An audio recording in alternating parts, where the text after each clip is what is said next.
Paz en tu vida.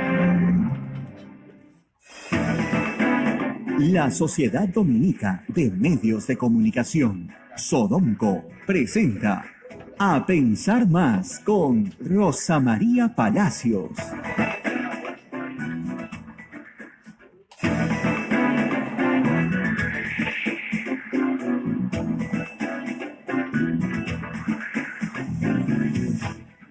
¿Qué tal, amigos? Bienvenidos a Pensar Más con Rosa María. Tengo tantos programas. A Pensar Más con Rosa María Palacios a través de la red Sodonco. Radio Santa Rosa en Lima, Radio Santo Domingo en Chimbote, Radio San Martín en Arequipa, Radio Veritas en Cusco, Radio Cepagua en Ucayali, Radio Quillabamba en La Convención y Radio Madre de Dios en Puerto Maldonado. Rosa María, muy buenos días. Muy buenos días, efectivamente. Abel tiene muchos programas porque acá tenemos pocas manos.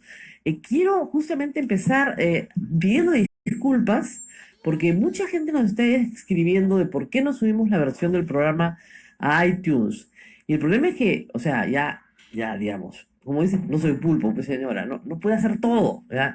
Naila, que es nuestra camarógrafa, asistente y todo lo demás, yo sé que se va a encargar de eso alguna vez, no sé cuándo, pero estamos faltos de manos porque Ismael nos abandonó. Lo extrañamos mucho y él hacía eso y todavía no encontramos a alguien que lo haga. Yo lo haría con muchísimo gusto si aprendiera a hacerlo, pero hasta ahora no sé cómo se hace. Así que a toda la gente que nos sigue en iTunes, sé que hay alguna forma de hacerlo más eficiente y rápido y que la van a encontrar de alguna manera. Así que vamos a ver cómo hacemos. Y bueno, no me olvido de avisarles que también estamos sin internet. Y los que nos están escuchando por radio, por las aplicaciones de radio, por favor, avísenle a los que nos ven por Facebook Live, que no estamos saliendo por Facebook Live hasta ahora, pero que vamos a colgar el video completo apenas termine. Ah, sí, Facebook Live sí está, acá estoy. Pero los que están por... La aplicación no. Ah, por la aplicación no, ese es el problema. Movistar. Dice que han movido tantos cables cuando vino el Papa que nos han dejado, pues, ¿no? Todos tienen la misma excusa. El lunes no tuvimos luz. Hoy día no tenemos internet.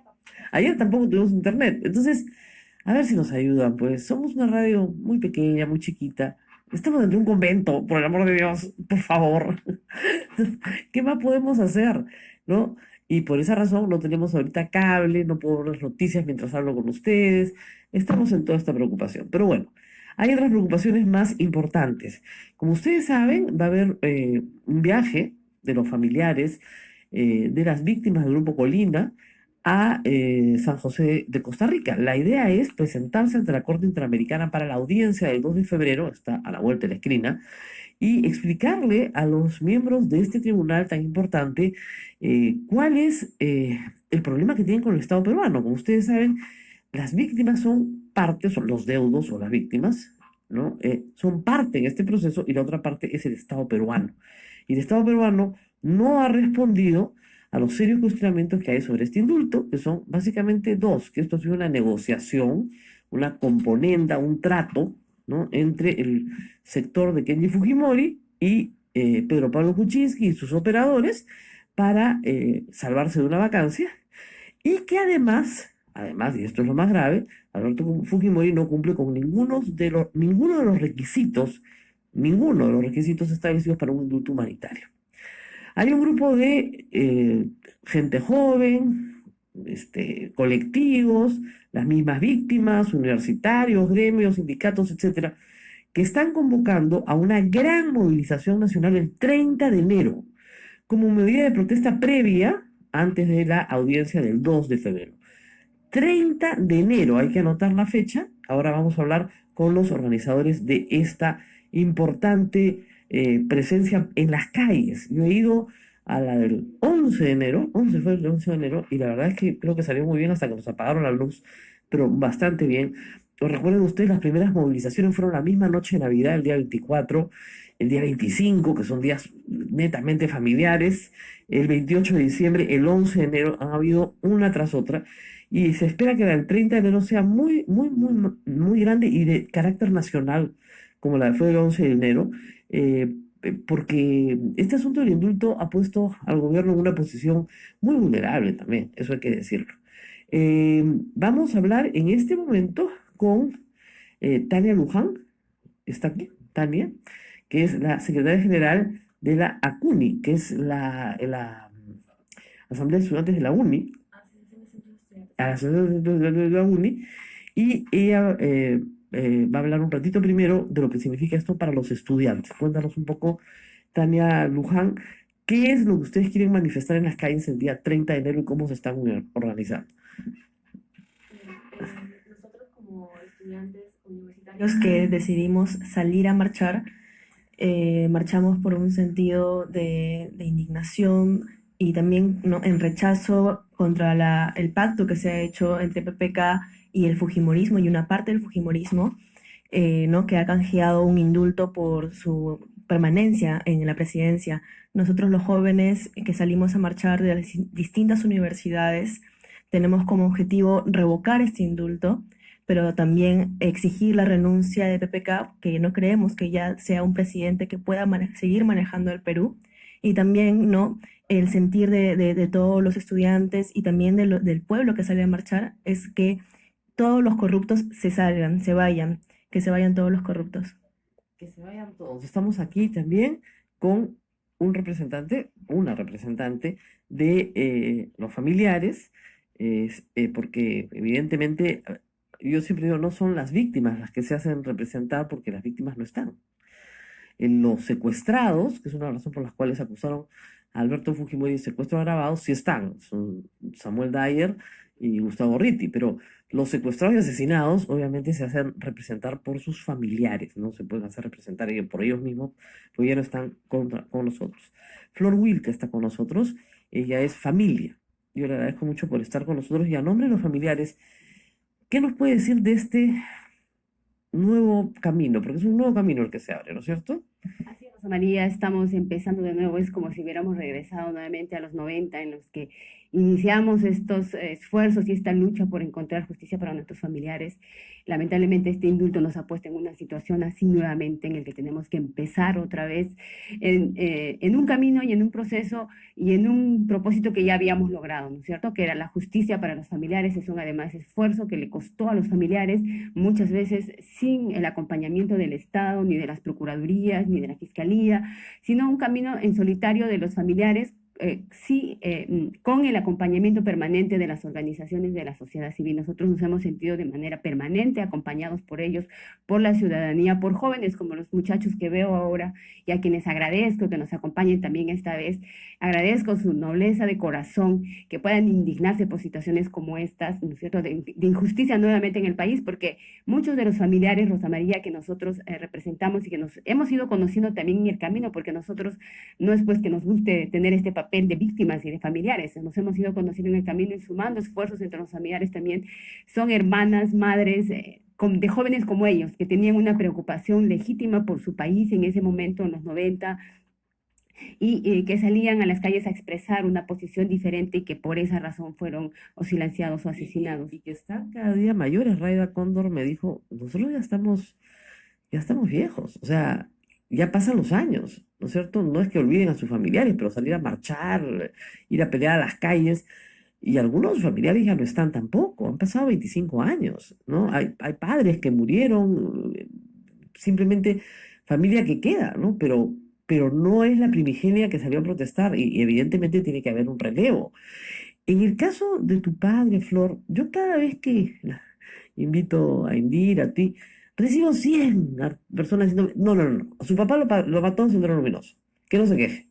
Y hemos conversado de esto antes y tú siempre lo dices, no, tenemos las pruebas y el convencimiento de que fue el Grupo Colina. Así es, Rosa María, ya no solamente es un parecer nuestro, el de la familia. Yo lamento que estas personas cercanas al fujimorismo y voceros del fujimorismo estén de manera permanente mancillando la memoria de mi papá, y no solamente la memoria de él, sino la memoria de el esfuerzo que hacen sus familiares por encontrar justicia en el caso de Pedro Wilca. Pedro Wilca, como tú sabes, es un dirigente honesto, valiente, que se ha pronunciado de manera firme en situaciones difíciles para el país, como el autogolpe del 5 de abril, ha defendido una reforma laboral que significó pérdida de derechos para los trabajadores, todo en democracia, Rosa María.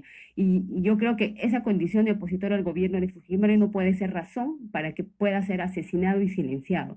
Nosotros, Rosa María, no solamente lo pensamos nosotros, sino la Fiscalía ha formulado ya denuncia acusación contra Vladimiro Montesinos y los integrantes del Grupo Colina y se han iniciado ya las audiencias. Nosotros por ese caso estamos en juicio oral, ya Rosa María se ha iniciado a finales de diciembre, las audiencias son todos los jueves en la base naval. Entonces, pues no solamente es el parecer de la familia Rosa María, ha habido una comisión investigadora en el Congreso que ha concluido lo mismo, de que la autoría del asesinato de Pedro Wilca fueron los integrantes del Grupo Colina con la responsabilidad de Alberto Fujimori. También lo ha reconocido el mismo Estado ante la Corte Interamericana de Derechos Humanos. Entonces, yo creo que los únicos que buscan este desprestigio, lamentablemente mancillando la memoria de Pedro Wilca, porque ellos, ninguno de esos reconoce el papel que ha tenido un dirigente en equilibrar las fuerzas, ¿no es cierto, Rosa María?, entre el Estado, entre los trabajadores, entre la sociedad en general. Yo creo que el papel de los dirigentes sindicales es muy importante, es necesario en todas las democracias, y uno de los papeles fundamentales, el que ha tenido un papel fundamental ha sido precisamente Pedro Wilca. Pedro Wilca no ha sido acusado de corrupción, Pedro Wilca nunca ha disuelto la asamblea de la CGTP como lo ha hecho Fujimori, Pedro Wilca nunca se ha atribuido los poderes, ha sido más bien una persona dialogante, ¿no es cierto?, que ha ejercido su derecho en forma democrática. Me recuerdo, yo soy un poquito mayor que Flor, es que se podía conversar con él. O sea, siempre la patronal y la sindical pues van a pelear, es natural, pero se podía conversar. O sea, había un momento en que había un diálogo y ese diálogo se podía traducir en mejoras para todos. Y sin embargo, siendo un líder moderado, parece ser pues que incomodaba a muchos en ese momento y de ahí la duda. Pero acá tenemos otro joven que viene esta mañana que me imagino también tiene que decir lo suyo, pero no me han pasado su nombre, así que va a tener que presentarse solo y responder a una pregunta que a mí me hace mucha gracia, la verdad, pero que les han dicho a ustedes. ¿Por qué marchan si ustedes no habían nacido cuando esto pasó? ¿Ustedes qué saben? Son unos mocosos y tienen 20 años. Eran unos bebitos cuando todo esto pasó. Y no sé, lo han visto en Twitter, ¿no? Yo siempre, ay, es de una ignorancia supina. Pero en fin, ¿qué piensan? ¿Cuál es su nombre, por favor? Hola Rosa María, me llamo Gidi Kessler, también de la Universidad Nacional de Ingeniería.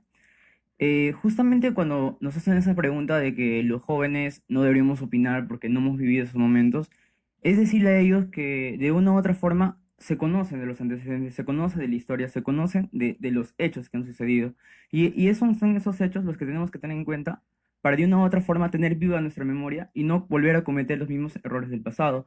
Y es por eso que, nuevamente lo digo por acá, que agradezco la labor que tienen los familiares, de que no se han rendido, de que han estado luchando todos los años sin descansar, y que de una u otra forma también nos hacen llegar esa voz a los jóvenes y nos da mucha más fuerza y nos pone, nos hace estar más parados para decirle al gobierno que estamos contra el indulto, que eso no puede quedar impune, y vamos a hacer todo lo que esté a nuestra medida desde las calles, junto con las demás organizaciones, para decirle no a PPK y que ese indulto tiene que ser revertido. Claro, tenemos el antecedente del caso Crucillat, que es un indulto revertido, porque claro, a Crucillat lo encontraron comiendo pues chita, ¿no? De ahí se fue a Wong, de Asia, ¿no? Y para estarse muriendo parecía que estaba demasiado sano. Y sigue sano, ¿ah? Y sigue gozando de buena salud. Ese indulto se ocurrió en el año 2010. Imagínense ustedes cuánta vida Dios le ha dado, que estamos en el 2018 y sigue gozando de buena salud. Así que no había ninguna posibilidad, y es uno de los primeros casos, si no el primero, en el cual se revierte un indulto humanitario, ¿no? Entonces, ya hay una jurisprudencia del Tribunal Constitucional que dice bien claro que los indultos tienen que ser fundamentados, que el Perú, digamos, tiene la obligación, el presidente tiene la obligación de fundamentar. Y sobre el tema de la historia, chicos, miren, es como si les dijera que ustedes no han leído un libro de historia, pues, ¿no? Que ustedes tienen que avalar el holocausto porque, bueno, ustedes no conocieron a Hitler, ¿no? Es lo que siempre sí, pues sí, y yo no conocía a Hitler, pero puedo agarrar un libro y leerlo, y documentarme, y enterarme, informarme, para eso voy a la universidad. ¿Cuántos universitarios están agrupados en esta asociación de centros? Cuéntanos un poco, Tania. La Asociación de Centros de Estudiantes de la UNI es el máximo gremio de estudiantes de la UNI. Reúne a las 11 facultades con los 11 centros de estudiantes y, bueno, la población de la UNI, que es en general, ¿no?, 10.000 estudiantes. Pero que hay muchos que no son muy... Dicen que los estudiantes de ciencias son bien indiferentes, que los que marchan son los de humanidades, los de sociales, ¿no? Pero que los ingenieros como les gustan los números, las cuestiones más abstractas, pero estas cosas pues, concretas, la realidad nacional, no los movilizan. ¿Es así o es un mito? Tiene que ver mucho la formación que tenemos y también la negligencia que hay, ¿no? En la parte humanística y cultural que no se nos da en la Universidad Nacional de Ingeniería. Pero sí hay una gran parte de la población de la UNI, de la comunidad universitaria, que sí reconoce la coyuntura, reconoce la crisis nacional y que sí sale a marchar, y eso se ha visto en las últimas movilizaciones que hemos participado como universidad. Sí, sí los he visto. Yo estuve en la del 11 y sí los vi marchar. Ahora, ustedes reconocen que hay dificultades bien complejas de convocar una marcha en enero. O sea, hace mucho calor, las marchas no son en enero. O sea, pregúntenle a cualquier organizador de movilizaciones sociales y te dice, en la sierra llueve. O sea, las ciudades andinas, si salen a marchar en medio de la lluvia, lo cual es un problema. Y en las ciudades costeñas hace un calor infame. Entonces, enero y febrero normalmente no se marcha, salvo que haya campaña electoral, en la cual se hace campaña, ¿no? Entonces se enfrentan a una situación compleja con la que creo que el gobierno contaba. O sea, fiestas, Navidad, todos somos buenitos, viene el Papa, bacán, ya, ya todo el mundo se olvidó. No, nadie se olvidó, recién estamos empezando. Entonces, ¿qué han previsto para, digamos, atraer a más gente? ¿Van a tener puntos de reuniones? Cuéntanos un poco la logística para el día 30. Bueno, sí, de hecho, a pesar de las fiestas navideñas y de, ¿no? el periodo vacacional para universidades, el gobierno, por decirlo así, nos ha salido con la suya, ¿no? Porque incluso, como has comentado, incluso en Nochebuena salimos a marchar y los subsiguientes días. Para ese 30 de enero, a nivel de Lima, se van a salir desde las 4 Limas y vamos a concentrarnos en un solo lugar. Esto es para, ¿no? llegar a más lugares de Lima, obviamente, y también para hacer llegar esta movilización a otras zonas de Lima que normalmente no llegamos, ¿no? Que solamente es el centro de Lima. A veces cuando intentamos, aún así nos reprimen ya para el centro financiero de Lima, pero entonces esta es la estrategia. A nivel de... ¿Van a haber 4 marchas en simultáneo? No, son 4 puntos de De preconcentración. pero que les dejen marchar. Porque acuérdate con lo que pasó con los chicos que se reunieron en el Parque Kennedy de Miraflores, que marchaban por toda la avenida Arequipa y los gasearon 4 veces. No menos de 4 veces. Llegaron con las justas a Lima extenuados. Entonces, el problema ahora es el Ministerio del Interior, ¿ya? Y es un problema grave. Y la Municipalidad de Lima, que es una canallada lo que hace ahora Lucho Castañeda, ¿no es cierto? Que te cierra la Plaza San Martín, que te apaga las luces en donde ya hay un grupo que ha denunciado al alcalde por grave negligencia, al apagar las luces de la Plaza 2 de Mayo. Entonces, hay que esta vez también ofrecer. La marcha fue tranquilísima. Yo me reuní en el Campo de Marte, salimos del Campo de Marte bien, con las víctimas. Digamos, yo salí casi con el primer contingente que salía y estuvo todo bien hasta que llegamos, nos íbamos enterando, ahora todos nos enteramos por WhatsApp, que estaban gaseando a la gente en la avenida Arequipa, y cuando hemos llegado a la Plaza San Martín, 3 horas después, llegamos todo muy bien y ¡pum! Te apagan la luz. No puede haber una estampida.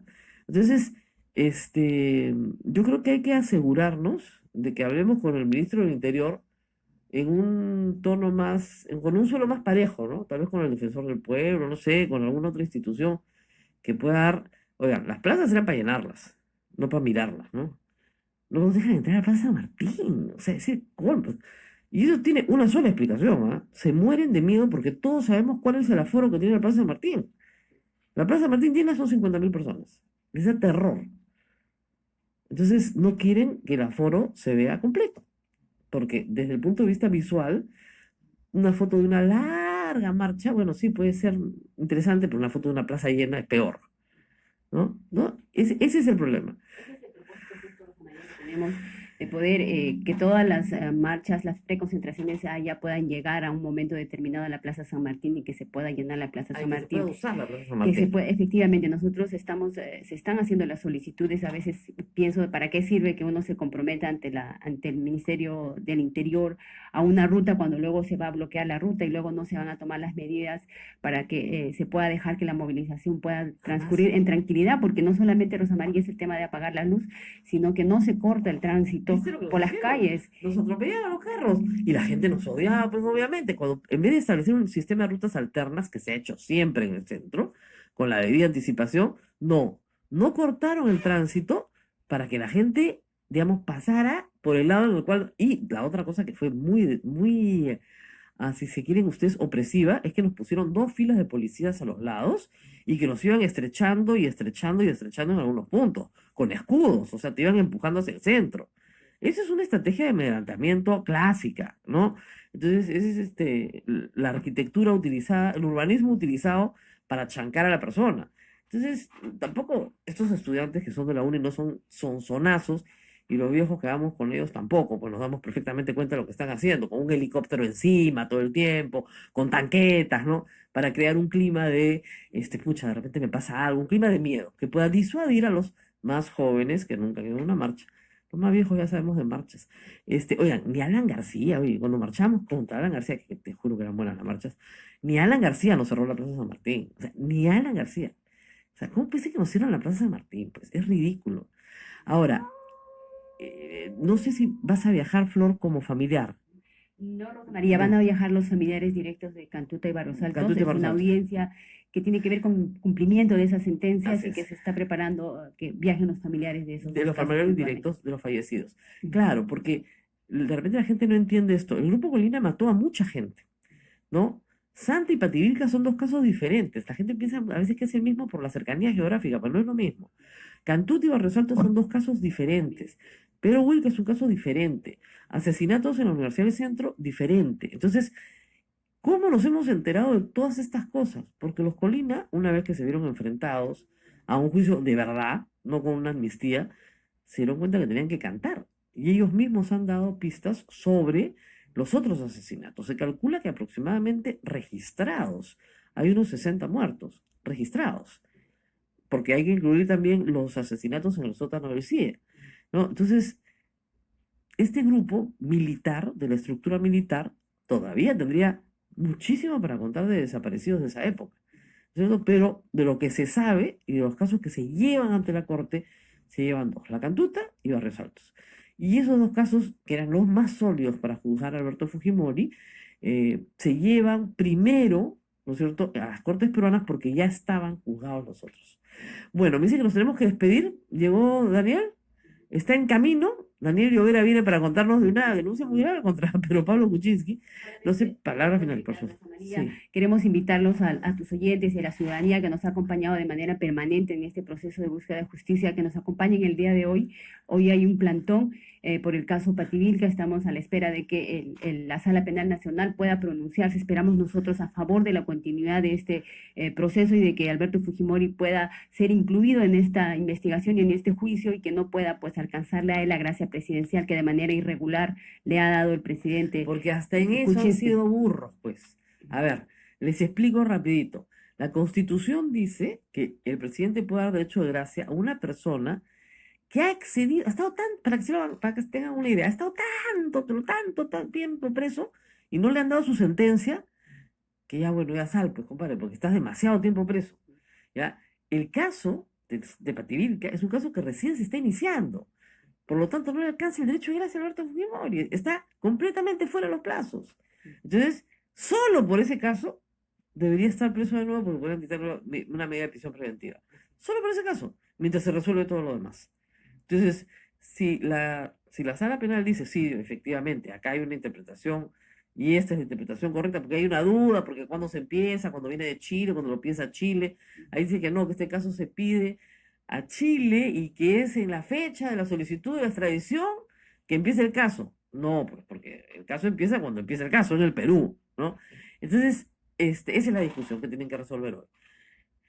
Si se resuelve favorablemente los intereses de los familiares de las víctimas, el señor Fujimori tiene que someterse a proceso por ese caso.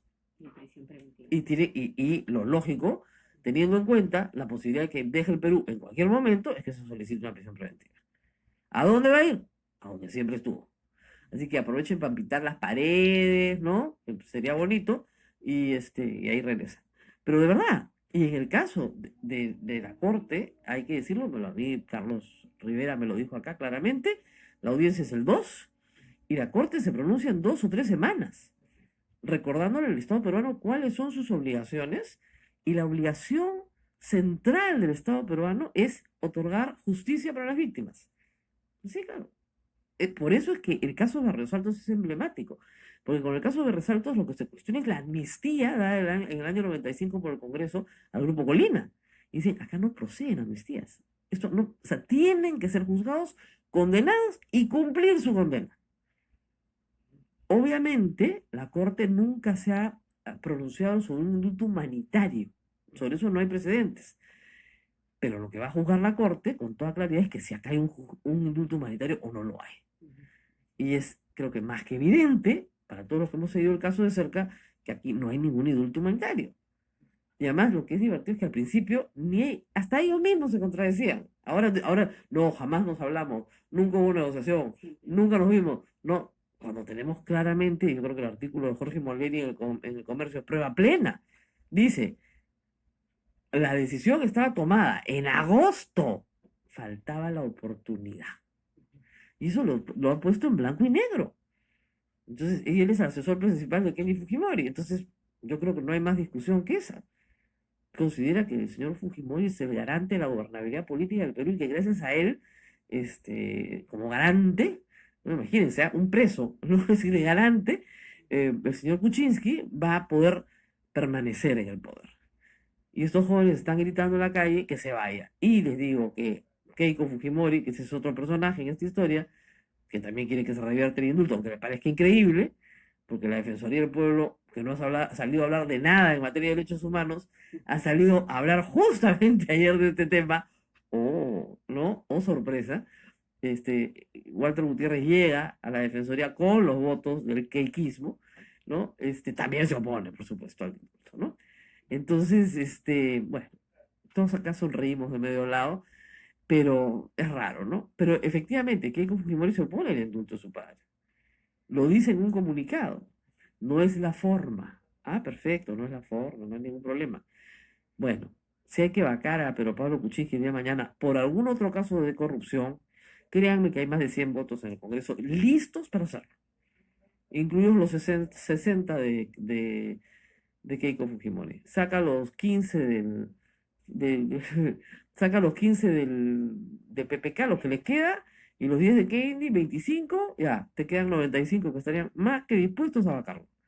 A la primera, no lo van a hacer ahora, estamos en verano, ¿no es cierto? El Congreso está en receso, pero una vez que se reúne el Congreso en marzo, para abril, con nuevas acusaciones, con Barata dando detalles, esto puede terminar pésimo para el presidente de la República por haber cometido la estupidez política de indultar a Alberto Fujimori, porque creo que ni siquiera se da cuenta de la gravedad del hecho. Y llego a esa conclusión, ¿no? O sea, una persona que miente tanto tiene que no distinguir el bien del mal, pues. En fin, bueno, mucha suerte, chicos. 30 cae martes 30, hora 5 de la tarde. Punto concentración, Plaza San Martín. Campo de Marte, para ir a marchar a Plaza San Martín. Ok. 4 puntos en las distintas zonas de Lima nos los van a dar después. ¿Ok? Ya, pero va a haber norte, este, sur, oeste, para que todos puedan llegar desde algún punto juntos y protegidos. Y Ministerio del Interior, estos chicos no son sonsos, ¿no? Ya están grandecitos. Muy bien. Pausa todo el Perú, porque en todo el Perú nos han escuchado y en todo el Perú van a haber marchas también, a pesar del clima, a pesar de las condiciones. Pausa en todo el Perú y regresamos.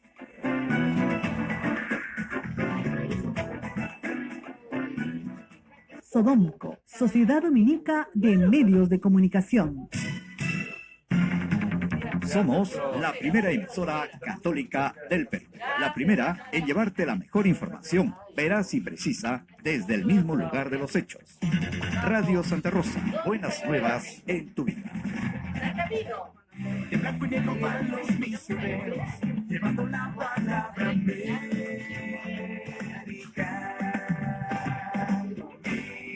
Si quieres ser un fraile predicador, conócenos. Ingresa a op.org.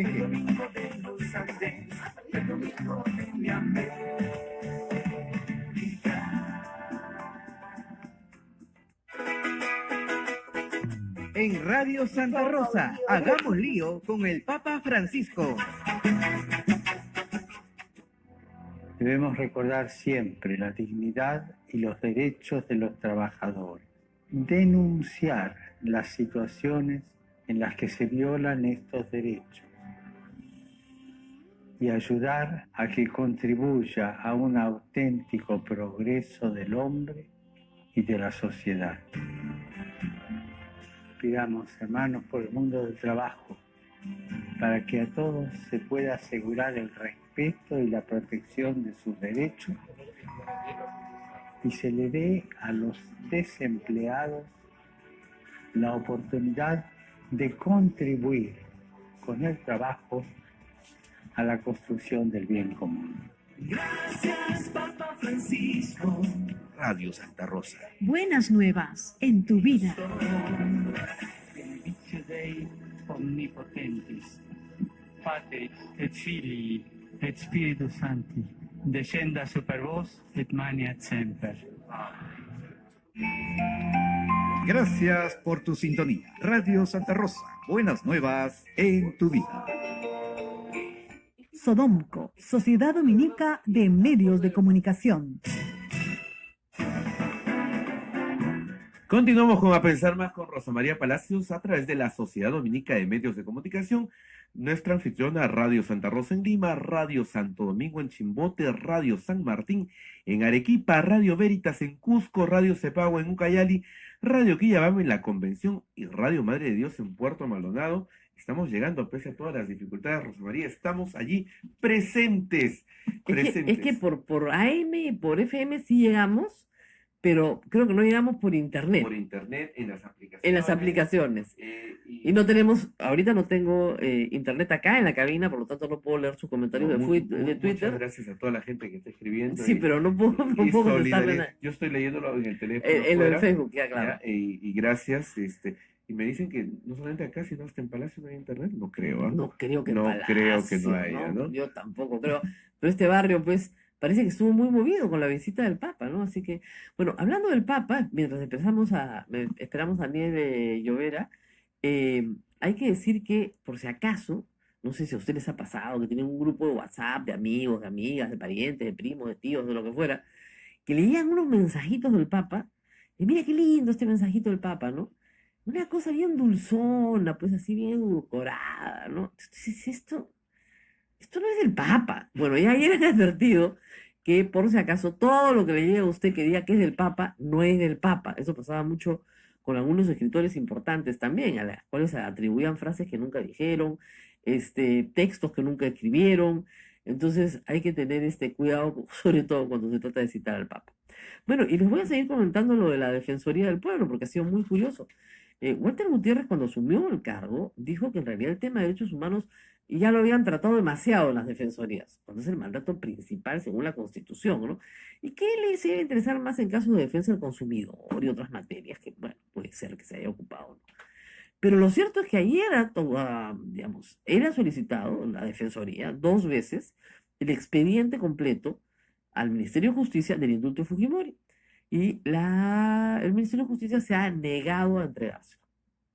Porque efectivamente la Defensoría tiene lo que se llama el magisterio de la persuasión. O sea, tiene que persuadirte que lo hagas, pero supuestamente tiene el derecho a recibir información cuando la solicita. Entonces hay ahí ya un primer impasse, ¿no es cierto? Luego el Congreso también ha pedido el expediente completo, tampoco se lo quieren dar. O sea, algunos congresistas como Marisa Grave, Indira Wilka, han pedido el expediente, tampoco se lo quieren dar. Pero ya cuando la Corte Interamericana lo ha pedido, no les ha quedado más remedio que sí que lo van a mandar. Ese expediente lo pueden haber estado parchando en estos días, pero está clarísimo que, y lo va a notar seguramente la Corte, que tiene serias irregularidades, ¿no es cierto? La Comisión de Gracias Presidenciales nunca visitó al reo Fujimori, solo lo visita una mañana, ni siquiera una mañana, unas cuantas horas, la comisión médica lo entrevista, pero, digamos, no creo que haya tenido un registro, ¿no?, que acredite en exámenes oportunos, no eficientes, todo lo que ellos concluyen, ¿no? ¿Dónde están los exámenes médicos, ¿no?, que dicen que efectivamente tiene estos problemas de salud? Y más aún, que estos problemas de salud son absolutamente determinantes para la muerte pronta y segura de una persona si no recibe atención médica, lo cual es bien extraño. Y además que no tenía ninguna posibilidad de tener una atención médica urgente donde se encontraba, lo cual también es falso.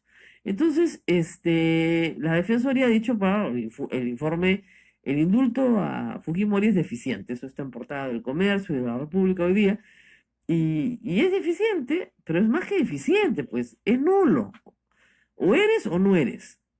No hay actos jurídicos deficientes subsanables en el caso de un indulto. Esto es insubsanable.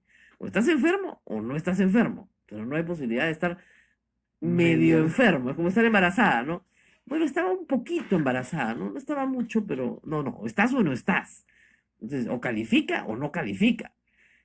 Ahora, a mí, como le decía con cierta sonrisa a nuestros invitados anteriores, me extraña que el defensor se pronuncie sobre este tema, Es sobre, extraño, es muy sobre el extraño. cual nunca ha abierto la boca, ¿no es cierto?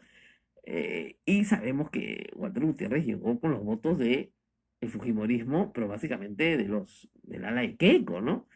Obviamente propuesto por el APRA, pero con los votos de Keiko. O sea que acá hay, creo yo, una forma indirecta de Keiko Fujimori de manifestarse. Y por supuesto, lo que todos sabemos, un pleitazo entre los hermanos que ya escala, pues todos los días escala un poco más, ¿no? El hermano dice que sea trinchera, el hermano dice que no le van a quitar su libertad de expresión, que le pongan la sanción que les dé la gana, pero que él no va a ningún juicio. Bueno, es la tercera vez que lo sancionan para tener ni 2 años en el poder, año y medio en el poder, digamos, como bancada legislativa, que te sancionen 3 veces con suspensiones largas, después que eres un díscolo, ¿no? Normalmente en cualquier institución, a la tercera sanción te expulsan, ¿no? Primero te amonestan, después te suspenden, después te botan, ¿no? Y que ya se deja escuchar a algunos de sus congresistas de su mini bancada de facto pronunciarse sobre la necesidad de hacer su propio partido. Lo cual vamos a ver cómo les va. Y lo cual deja en una situación de, yo les diría, de descolocar a todos, ¿no? Porque imagínense ustedes unas elecciones en el 2021 con Alberto Fujimori fuera del Perú, porque el indulto se revoque, y con dos hermanos compitiendo por heredar a Alberto Fujimori. Con Keiko por un lado y con Kenji por el otro. Y frente a eso, ¿cómo se colocan los postulantes al Congreso? Que no son pues precisamente muy leales, ¿no? Sino que cambian de camiseta según el ticket que uno cree que es ganador. Entonces, ¿cuál es el ticket ganador para el 2021? ¿El de Kenji o el de Keiko? Qué difícil. Hoy parece el de Keiko. Yo lo he dicho hace días. Parece el de Keiko porque Keiko tiene el ticket de tener una organización partidaria, tener la inscripción, ¿no? Pues yo no sé si alguien le presta su inscripción pues a Kenji Fujimori, úsala. Hay varias, ¿eh? Hay como 20 partidos con inscripción hoy día en el Perú. Entonces, y no sé tampoco si ese préstamo es a sola firma y no hay más, o hay algunas condiciones, en fin, vamos a ir viendo cuál es el desenvolvimiento de las cosas. Lo cierto es que en la última encuesta, creo que la de GFK, Kenji y Keiko Kenji ya tenía más popularidad que Keiko. Ahora, para muchos Kenji no está calificado para ser presidente de la República, no tiene las calificaciones necesarias. Entonces, edad, qué sé yo, muchas otras cosas, ¿no? Pero hay un problema. Y supongamos que, ya, Kenji pues no pase ni a la segunda vuelta, ¿no? Pero que le va a restar a su hermana, le va a restar. Porque se va a presentar como el auténtico heredero de Alberto Fujimori. Y el Fujimorismo antiguo, el que quiere a Alberto, el que lo recuerda, el que le agradece, etcétera, ese no se va con Keiko, se va con Alberto. Entonces, puede ser que ninguno de los dos pase la segunda vuelta. Con lo cual se tornan muy complicadas las cosas. Yo creo que la hermana está tratando de ir a la política del exterminio. O sea, lo sacamos del partido, salvamos de los 10 a unos cuantos para no perder tantos votos en el Congreso, les ofrecemos que se queden, etcétera, etcétera. Y les ofrecemos que postulen en el 2021 con nosotros. Y ahí dependerá mucho del acceso a fuentes económicas que tenga Kenji Fujimori para manejar una campaña. La campaña de Keiko costó muchísimo dinero, las dos campañas, muchísimo dinero. Si tú lo divides, ¿quién es el que maneja la chequera? Pues ese es el tema. Ahí está el detalle. Ahí está el detalle. Quien gira desde el Japón, Neila se ríe, está como, qué gracioso, dice esta señora, dice cosas bien raras, ¿no? Sí, pues, ¿quién maneja la plata? Giro desde Japón con su papá, o el partido Fuerza Popular que hace cócteles macanudos, hombre, que ya, ¿no? O sea, ¿de dónde va a salir la plata para la campaña? Es todo una discusión. Ahí deben estar rompiéndose la cabeza. Como dijo Kenji, sabiamente, en algún momento mi hermana va a tener que hablar conmigo. Así ha dicho ayer. Así, no, claramente, ella va a tener que hablar conmigo. A nivel familiar y a nivel político. Está sentadito esperando que lo busquen. ¿Por qué? Porque yo calculo que algo debe tener interesante que ofrecer, ¿no? Entonces, vamos a ver, porque, como les digo, a una campaña presidencial con Alberto en Tokio, sin ya ser el líder del partido, etcétera, como que no hay mucho interés, ¿no? Tal vez por votar por el fujimorismo, y menos de la forma en la que se han portado, porque el país en este momento, discúlpeme, funciona porque los peruanos funcionamos al margen de la política. La economía crece porque funcionamos en una economía informal, pero lo que está haciendo el Estado es poco o nada, y lo estamos viendo en el manejo en este momento de las lluvias. ¿Por qué la protesta de la gente que vive en la carretera central desde Huaycán hasta Chosica y más arriba? Porque no se les ha dado ninguna facilidad en un año para superar el problema que tienen. No sé si ustedes han podido ver las fotos de las mallas flexibles que hay en Chosica. Terrible. Son muros de piedra. O sea, las mallas flexibles son buenísimas, pero cuando te baja la temporada, saca la piedra, pues, ¿no? Para que no se te vuelva a acumular. No, ahí está, son tremendos muros de piedra. Si sobre esa piedra cae más piedra Es un peligro. y se rompe, no Una solamente es el desgracia. huaico más grande del mundo, sino el huaico de piedras más grande que hayas tenido en tu vida. Y todo eso está arriba. O sea, ustedes se paran en la carretera central, digamos, a la altura, tienen que bajar hacia el puente que cruza hacia la otra margen del río, a la altura de la Plaza Armas de Chosica, ¿ya? Detrás de la comisaría. Y se ponen a ver el cerro y ven todas digamos, las estructuras que se han hecho, que son gigantescas, ¿ya? Y importantes, grandes. Si esas estructuras no se limpian, no sirve de nada. No solamente no sirve de nada, va a ser mucho peor. El alcalde de Chosica tiene mucha responsabilidad, Por supuesto. pero parece que recién ahora sale a decir que no No, tiene es que, presupuesto. perdóname, todos los años el alcalde de Chosica nos cuenta el mismo cuento, hace 20 años. Daniel Llovera ya está llegando, felizmente. Viejo vecino de Chosica, además. Muy amigo del alcalde bueno. Su pata. Daniel, vamos a la pausa para que Daniel respire, le van a traer un vaso de agua, ¿ya? Y de ahí vamos a hablar, no de Chosica, sino de su última investigación para Cuarto Poder, que claro, en el cansancio, el post-papa, pues creo que no ha sido debidamente aquilatada, pero lo que él explica es rarísimo, y creo que a todos se nos había pasado. Así que vamos a regresar con él en un instante.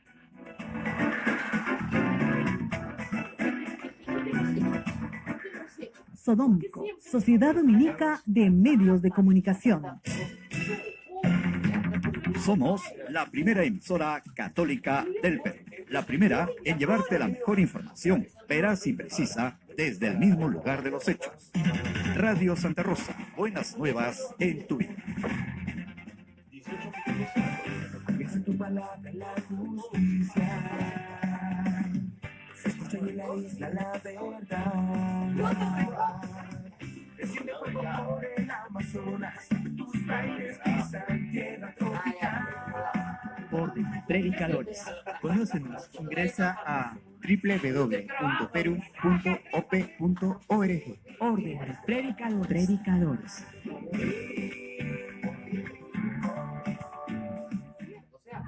La experiencia nacional e internacional enseña que en casos de terremotos o desastres naturales, las comunicaciones se congestionan. Debemos estar preparados. Lo más importante, mantén la calma, evita llamar y menos insistir. Utiliza los mensajes de texto o la internet para comunicarte. Y si estás en la zona de emergencia, marca el 119 y deja un mensaje de voz. Esta es la comunicación luego de una emergencia. Escribe primero y evita llamar. Mayor información en www.mtc.gov.pe o con tu operador de servicios, Ministerio de Transportes y Comunicaciones. En Radio Santa Rosa, hagamos lío con el Papa Francisco. Pidamos por nuestras parroquias para que no sean oficinas funcionales, sino que animadas por un espíritu misionero sean lugares de transmisión de la fe y testimonio de la caridad. Radio Santa Rosa, buenas nuevas en tu vida.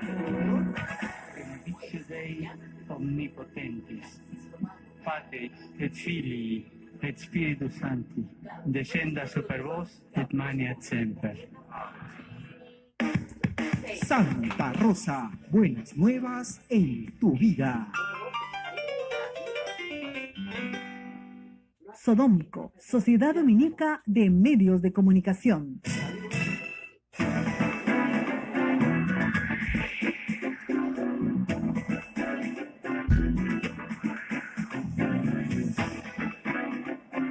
Bueno, estamos con Daniel Llovera, que el día domingo presentó una explicación que no habíamos tenido a fin de año, del año pasado, sobre las cuentas del presidente de la República, tanto en la empresa Westfield, de su propiedad, como en la empresa First Capital, fundada por su, digamos, empleado, el señor Gerardo Sepúlveda, en Chile.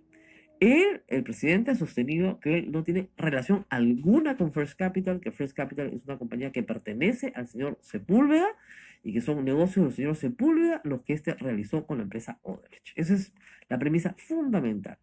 Y en cuanto a los negocios que él realizó como Westfield, ¿no es cierto? Estos se realizaron después de que dejó de ser ministro. Por lo tanto, sí, hay probablemente un conflicto de interés, pero no un delito, no hay un cohecho, no hay nada. Daniel encontró algo interesante examinando el contrato de emisión de bonos de Olmos por una emisión de bonos de 100 millones de dólares, en donde interviene el Banco de Crédito y interviene Westfield, no First Capital, Westfield, pero que luego el pago se hace 2 años después, del 2006, no a Westfield, sino a First Capital. Daniel, muy buenos días, ¿cómo estás? Buenos días, muy buenos días. Bueno, cuéntanos, yo he resumido muy esquemáticamente esto, de repente para nuestra audiencia es medio confuso. Exacto. Pero tu conclusión, voy a empezar por el final, es que aparece de las cuentas pagadas que Westfield y First Capital eran usadas indistintamente por Sepúlveda y por el presidente Kuczynski para hacer negocios. Evidentemente, ese es a manera de hipótesis, Claro. ¿no es cierto?, de investigación, esa es la conclusión del reportaje, en forma de hipótesis, porque efectivamente nosotros todos pensábamos que los contratos los había firmado, tratado, negociado First Capital, Claro. la empresa de Gerardo De Sepúlveda, No exactamente, Kuczynski, no no Kuczynski. Pero en este caso sí tenemos que hay un contrato. Ustedes, este contrato que se exhibe por primera vez es el contrato entre el Banco de Crédito, la empresa Odebrecht y Westfield, ¿no es cierto? Claro, en este caso es un contrato firmado por una parte entre Odebrecht, efectivamente, Claro. como tú lo dices, y por la otra, un consorcio, ¿no? Asesor, Ujú. conformado por Westfield y por el BCP, el Banco de Crédito. Ese documento no se había exhibido antes. Lo había mostrado el presidente, pero así, el presidente Kuczynski, pero de manera muy rápida. Diciendo, Pero ¿diciendo qué? en la explicación que da, en una de las explicaciones que da con documentos cuando muestra estos recibos por honorarios Exacto. emitidos por el presidente a First Capital, Ya. ¿no es cierto? Pero esto había pasado desapercibido. Y Claro, allí claro. muestra este contrato también, o se refiere a él en todo caso. Siempre se refiere que el Banco de Crédito interviene, pero lo que no teníamos claro, él dice, si yo le he prestado en 2007, 2008, cuando yo no era ministro, un servicio a First Capital y me lo han pagado, ya, esos son mis honorarios. Exacto. Y eso es lo que está ahí. Ujú. Perfecto. Entonces sí, no había ningún problema. Pero esto es lo que había pasado desapercibido, porque, claro, tu reportaje se llama ¿Dónde está el millón? Ujú. A ver, en teoría, si el consorcio estaba conformado por Westfield, Westfield tenía que recibir de honorario por una colocación de 100 millones de dólares. El era 2%. El 2%, ¿no es cierto? El consorcio, digamos. Ujú, el consorcio. Entonces, El 2% por esa emisión. Y la Exacto. emisión fue de 100 millones. Son El 2 2% millones. son 2 millones. 1 millón para el BCP Así es. y 1 millón para En Westfield. partes iguales los asesores se dividen, ¿no? Ya, muy bien. Entonces, cuando uno revisa las cuentas pagadas de Odebrecht a Westfield... Perdón, no los te- asesores de Odebrecht, ¿ah? Claro. Los asesores de Odebrecht. Muy bien. Cuando uno revisa en los montos que manda Odebrecht declarados, de lo que se le paga a Westfield, no aparece ese $1.000.000. No, pues, y ahí empiezan las preguntas. Ok, porque los 300.000 y 400.000, que suman 700.000 más los otros conchitos, ¿A Westfield? a Westfield eran por la IRSA. Esos son por IRSA, por Por Interoceánica. IRSA, Interoceánica exactamente. Sur. Ok, lo de Olmos No aparece. no aparece. Que según Kuczynski, él le presta un servicio a Westfield, ¿no es cierto? Pero no es así. El contrato está firmado por él, no por Westfield. Ahora, por un representante Exacto. de él. El contrato está firmado por Westfield, ¿no? Ajá. Lo firma Sepúlveda como representante de De Westfield, ¿no es cierto? Claro. Ahora, pero lo que el presidente no ha explicado debidamente, ¿no? Que es lo que Claro. modestamente le pedimos, es que él determine documentadamente si recibió o no recibió renta producto de ese contrato de Westfield a Odebrecht. Claro. Entonces, No, él si dijo recibió que sí. beneficios. Sí, pero nunca dijo, él decía, yo recibía utilidades por lo que hacían por mí. Utilidades. Claro. Pero esto es más que utilidades, es decir, es lo que Exacto. recibe en el 2006. Acá hay una asesoría directa. Exactamente, es una asesoría directa de $1.000.000. Que ahí viene la cosa que se extraña. Figura en la misma fecha en las cuentas de First Capital. Es decir, el contrato lo firma Westfield Westfield, exacto. y el que cobra es First Capital.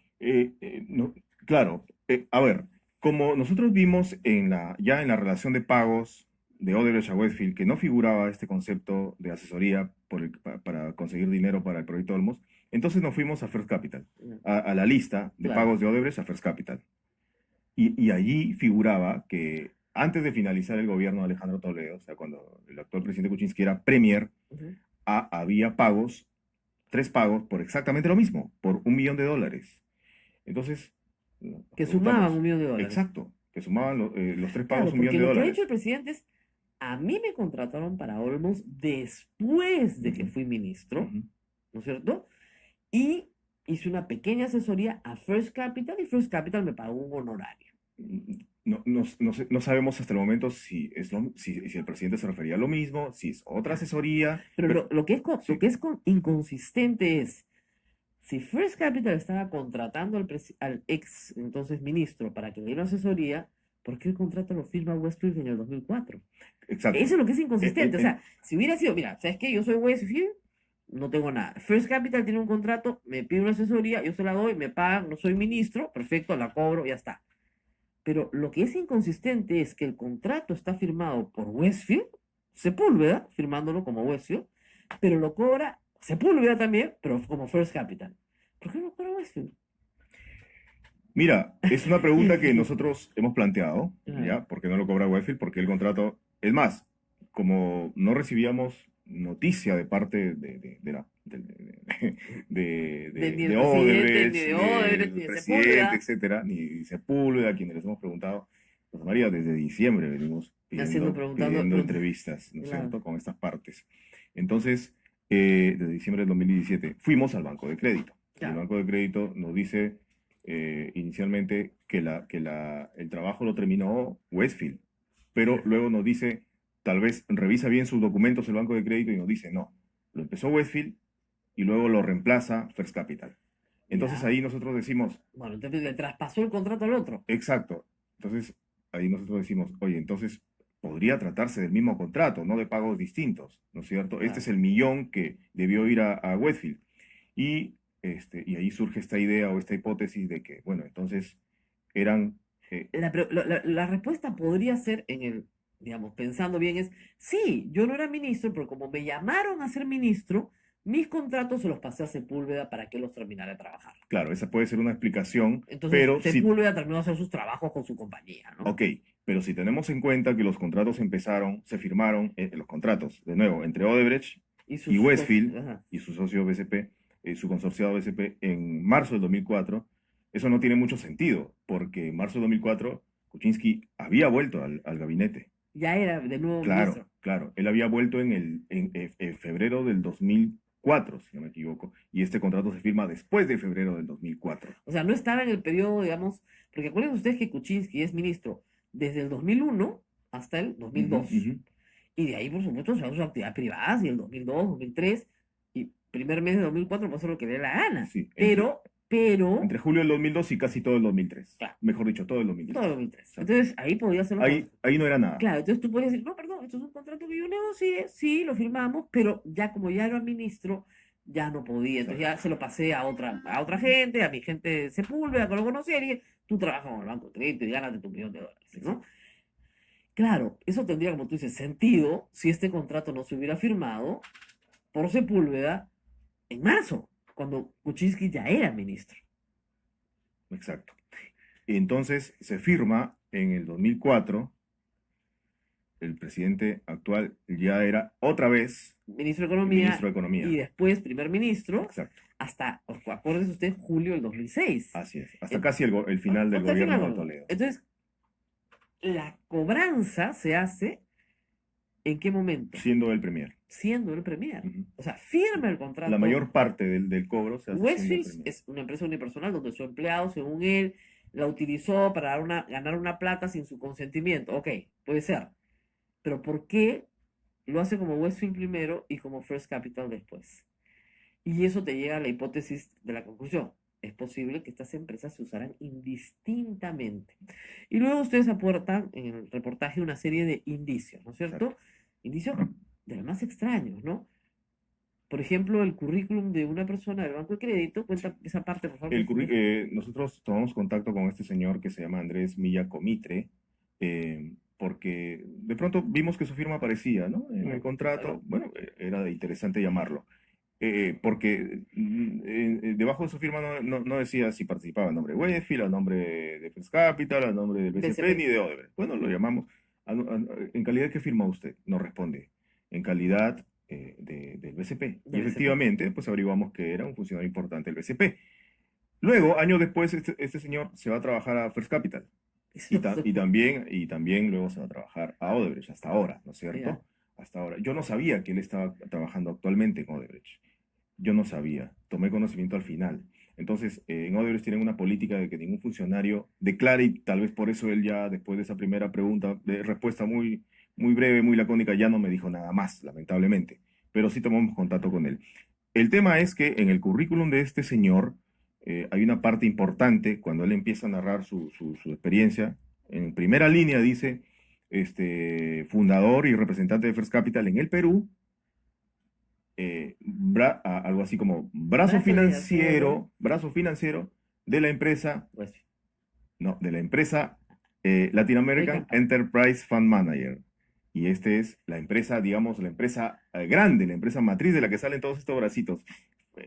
Claro, que también es de la empresa propiedad es de máxima representación del presidente Kuczynski desde mediados de los 90 hasta ahora. Hasta ahora. Sí. Entonces, claro, ¿cómo funciona esto? ¿No es Exacto. cierto? Entonces, eso, lo que señala el currículum de este señor es interesante porque eso va contra lo que ha sostenido Gerardo Sepúlveda de que First Capital era una cosa Separada que ver. completamente. Exacto. Claro. Y lo que también, si no recuerdo mal, ha dicho el presidente, pero va contra esa idea que han sostenido ellos. Y que todos creímos porque parecía lógica. Sí. Parecía más o menos lógica, ¿no? Sí, pues efectivamente, este señor tenía negocio, lo hace el ministro, deja su negocio, deja una persona encargada, regresa, lo retoma, después los vuelve a dejar. La persona encargada utiliza a Westfield para hacer algunas cosas que no debió, conflicto de interés, pero no hay delito. Pero en este caso, lo que tú estás planteando es que no, es que acá hay una, digamos, circulación de dinero de ida y venida entre empresas que son utilizadas indistintamente. O sea, lo que hay que preguntarle al Banco de Crédito es con quién estaba contratando, ¿con Sepúlveda o con Pedro Pablo Kuczynski? El Banco de Crédito ha respondido Que con Sepúlveda. Que con Sepúlveda, exactamente. Que no con Pedro Pablo Kuczynski. Que no con Pedro Pablo Kuczynski, exacto. Que se basaban ellos en el expertise, ese es el término que utilizaron y que yo resalté en el reportaje, en el expertise de Gerardo Sepúlveda. Ahora, año 2003, 2003-2004, hacía 10 años, como digo en el reportaje, que el presidente Kuczynski lo había mandado a estudiar inglés, ¿no? Claro. En el año 93 a Sepúlveda. Entonces, y hacía 2 años, en el año 2001, que Sepúlveda recién se había independizado. Entonces, yo me pregunto qué expertise como Sepúlveda. Claro, como Sepúlveda. Claro, no como First Capital, ¿no? Son preguntas simplemente. Claro, son $100 millones para levantar en bonos, no es poca cosa y hay que levantarlos. O sea, hay que establecer la forma correcta en la cual se levanta esa plata. Esa plata se levanta de inversionistas privados o institucionales, etcétera, y tienes que tener cierto prestigio para poder hacer el lanzamiento de bonos en el momento indicado, recoger la plata y que los inversionistas estén seguros de que van a recuperar su inversión. Claro. ¿No es cierto? Entonces, un levantamiento de bonos implica una confianza del mercado en los estructuradores del fondo, porque si no, no se puede. Por eso hay un banco al lado siempre. Se entiende que esté el BCP, porque el BCP pues, es Claro, una lógico. entidad muy Porque prestigiosa. tiene que haber un mucho- banco al con lado. mucho peso, exacto. ¿no? Exactamente, Pero- tiene que haber un banco al lado, pero lo que no se entiende, claro, como tú dices, es, en ese momento Sepúlveda era muy joven, estamos hablando hace 17, no, estamos en el 2018, hace 15 años, 14 años, 15 años. 15 años, recién empezaba, digamos, a hacerse conocido en el mundo financiero, y él lo dice en la entrevista que le hacen en el comercio, que le debe mucho a Kuczynski, porque él lo lleva y le enseña. Exacto. Él enseña, era como su maestro, su mentor, digamos, en este sistema, y que, bueno, le fue muy bien gracias a él. Nadie duda que Sepúlveda es una persona inteligente, talentosa, porque cuando estuve en Santiago, así me lo dijeron varias personas, ¿no? Claro. Pero digamos, una cosa es eso y otra cosa es que te conozcan en el mundo financiero como Como decir en mi casa. experimentado en haber levantado gran cantidad de fondos, ¿no? Claro, una Eso es cosa es difícil. una cosa y otra cosa es otra cosa. Esa es una cosa. Bueno, ¿ha habido respuesta? Estamos hoy día jueves ya. ¿Ha habido alguna respuesta No. de nadie? No, eso he vuelto a solicitar ayer. Ni de Palacio de Gobierno, ni de Kuczynski como persona natural, ni nada. No, porque, o sea, me interesaba también saber qué cosa decían algunos voceros en televisión, ¿no? Lógico. Pero, o en algún medio, pero bueno, no.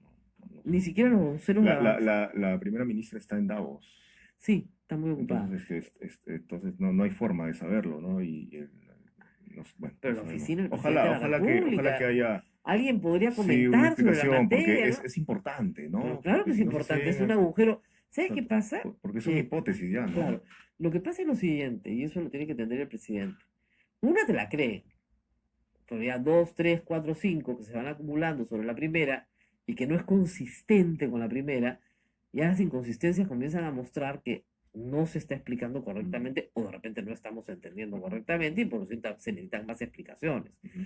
Creo que la estrategia del presidente es ir a la fiscalía y explicarlo ahí.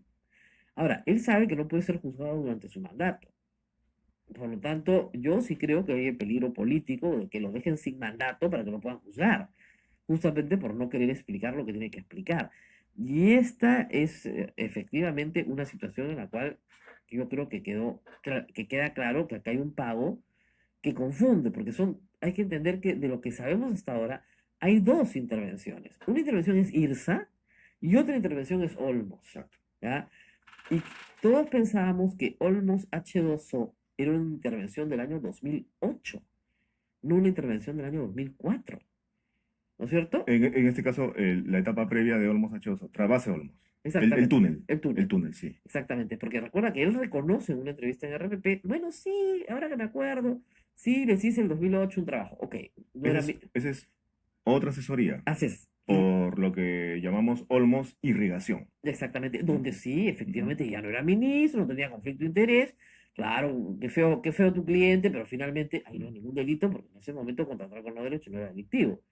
El problema complicado de él era que su empleado utilizaba el nombre de Westfield para cobrar por IRSA Sur. Esa era la acusación central, pero nada se dijo sobre un contrato firmado en 2004 y ejecutado finalmente en 2006, donde le tocaba $1 millón por el caso de la primera parte de Trasvase Olmos. por trasvase El Olmos. túnel Olmos. Esa es la confusión. Estamos hablando de 3 contratos diferentes, no de 2, sino de 3. Y este tercero es el que ha aparecido ahora, como tú dices, son papeles que el presidente mostró, pero que no fueron examinados con lupa para ver quién los había firmado, nombre de quién, etc. Así es. Obviamente sería muchísimo más escandaloso que la firma del presidente apareciera pues en marzo del 2004 cuando él era ministro de Economía, ¿no? Ya eso ya estarían pidiendo la vacancia hoy día, pues, ¿no? Pero no es así, es la firma de Sepúlveda. Pero si firmó como Sepúlveda, ¿por qué no le pagaron a Sepúlveda? No, es que contratamos a Fair Capital. Ya, entonces, ¿pero por qué firmaste con Westfield? ¿Se equivocó? ¿Hicieron malos papeles? ¿Fue un error de la secretaria? Y además, si hay una cesión de posición contractual, es decir, sí, pues firmé con Westfield, pero ahora lo va a ver First Capital, tiene que haber un documento. Una sesión de derechos o de posición Se llama contractual, cesión de exacto. posición contractual. O sea, Ujú. yo ya no voy a ser parte en este contrato, ahora voy a ser parte en este contrato con otro nombre. Bueno, se llama cesión de Tiene que posición. ser por escrito. Pero claro, el banco de crédito es un banco formal. Ujú. O sea, no le va a entregar el dinero, ¿no es cierto? No se va a repartir el dinero con un socio con el cual no firmó un contrato. O sea, si yo voy y trato de sacar una hipoteca, me piden 200 papeles, como tú comprenderás, una emisión de 100 millones de dólares en bonos es un acto formal. O sea, tiene que haber una sesión de posición contractual por la cual Westfield, Sepúlveda, encargado, le cede a First Capital las ganancias que obtiene en este negocio porque reconoce que el que ha llevado a cabo digamos, el negocio es First Capital. ¿Te das cuenta? Ya, ¿dónde está esa sesión de posición contractual? Claro, eso es muy importante. Esa es una de las cosas Sí, porque no trabajas que hay conmigo, que te que olvidas. hay pues. que explicar, Ya, pues. ya, Es una ya. de las cosas que tienen que explicar. Claro. Ahora, esto de la gente se preguntará, ¿por qué 2 millones era la ganancia? Bueno, según el contrato era 2%, ¿no? El Claro. 2% de los bonos emitidos. Nosotros tenemos acreditado que los bonos emitidos fueron de 100 millones de dólares por 2 informes de clasificadora de riesgo, Claro, ¿no? porque yo te Fitch decía, apoyo. antes de salir a ver, yo te decía, claro, de repente emitieron menos bonos. No, no, no. No, sí. Está probado que fueron Probado. 100 millones. No, no, y está clarísimo que esos 700.000 dólares que tenemos en Westfield son de IRSA, Del otro proyecto. de otro proyecto, de IRSA, no es de Olmos, esto es Interoceánico. nuevo. Ujú, exacto. Y como te digo, tiene que haber un documento que acredite una cesión de posición contractual. Es decir, señor, mi socio es Westfield, perfecto, ya no es mi socio Westfield, ahora se llama First Capital. Bueno, Westfield le cede su posición con este contrato a First Capital para poderle pagar a First Capital. ¿Dónde está ese papel? O sea, lo tiene que tener el banco de crédito. O sea, el banco de crédito lo tiene que tener porque evidentemente le interesa a él, era su socio. Si yo me asocio contigo y después ya yo no me asocio contigo, sino con otro señor, porque tú le cedes tu posición a ese otro señor, eso lo ponemos por escrito. No, ¿dónde está ese papel? Esa es una de las cosas que todavía es parte de las respuestas pendientes que aún no dan, lamentablemente, ¿no? Bueno, a veces lo importante, tú sabes, que es plantear las preguntas, ¿no? Sí, no, mira, hemos planteado muchas preguntas. Claro, muchas lo importante preguntas. no necesariamente es que te den las respuestas, sino a veces basta en el periodismo con plantear las preguntas. Sí, hemos planteado muchas preguntas. ¿Verdad? Hasta ahora, ¿no? Estamos haciendo 4 o 5 reportajes sobre el tema y bueno, Ahí siguen no amontonándose. hay respuestas. No hay exacto. respuestas, ese es el problema. Lo O sea, malo es que las preguntas se siguen sumando, ¿no? claro, y el problema es que para marzo, cuando se reúna la legislatura nuevamente, ¿no? Para abril, pues estas preguntas que se van sumando van a volver a causar, yo estoy segura, no ahora, para ese entonces, una nueva moción de vacancia. Porque van a decir, perdón, acá hay hechos nuevos, hechos que no fueron discutidos en diciembre. Y estos hechos nuevos son sobre los cuales queremos una explicación del presidente. Y el presidente, si no los ha explicado previamente, no va a llegar al Congreso, ya olvídense de los votos, ni siquiera con los hechos claros, ¿no? Y por otro lado, claro, ustedes podrán decir, sí, va a ser una censura, si quieren, una vacancia política. Sí, y eso es, para mí, siempre es irregular, es golpista. Pero digamos que si les están poniendo todas las oportunidades para que contesten lo que tienen que contestar y no contestan, teniendo una amiga tan potente como Keiko Fujimori en el Congreso, que le indulta al papá, tienes que ser un burro. Bueno, la potencia de la amiga se va a manifestar en los votos que hoy por hoy, unidos a la izquierda, sí suman largamente el número necesario para vacarlo, ¿no? Entonces, eso es, por eso la importancia de Daniel ver aquí con nosotros. Permíteme, Sí. en pocos segundos, Rosa María, solamente para que no haya confusión, tu público lo tenga lo suficientemente claro. Cuando se habla de asesoría a Olmos, en este caso es Trasvase Olmos. Son 2 etapas importantes. Trasvase Olmos, que es ese túnel enorme de 20 kilómetros por el cual traen agua desde el río Huancabamba, la serranía de Piura, hasta los valles de Lambayeque. Y la otra etapa es irrigación Olmos. Ese es ya Otra cuando el cosa. agua ya llega, entonces ahí irrigan todas las Eso ya es tierras. gobierno de Adán García. Exacto. Donde Mercedes son Arauz. entonces 2 momentos claro, distintos de donde Olmos. Mercedes Arauz es la que negocia esa etapa. ¿No es cierto? Bueno, ahí nos tenemos que quedar. Nos tenemos que despedir, pero por supuesto mañana regresamos. Mañana es viernes, ¿ah? Ya, mañana ya. Vamos a descansar por fin. Bueno, siempre y cuando tengamos internet, electricidad, agua y todas las cosas que de vez en cuando nos faltan en este convento. Muy bien, nos vemos mañana. De todas maneras, hasta pronto.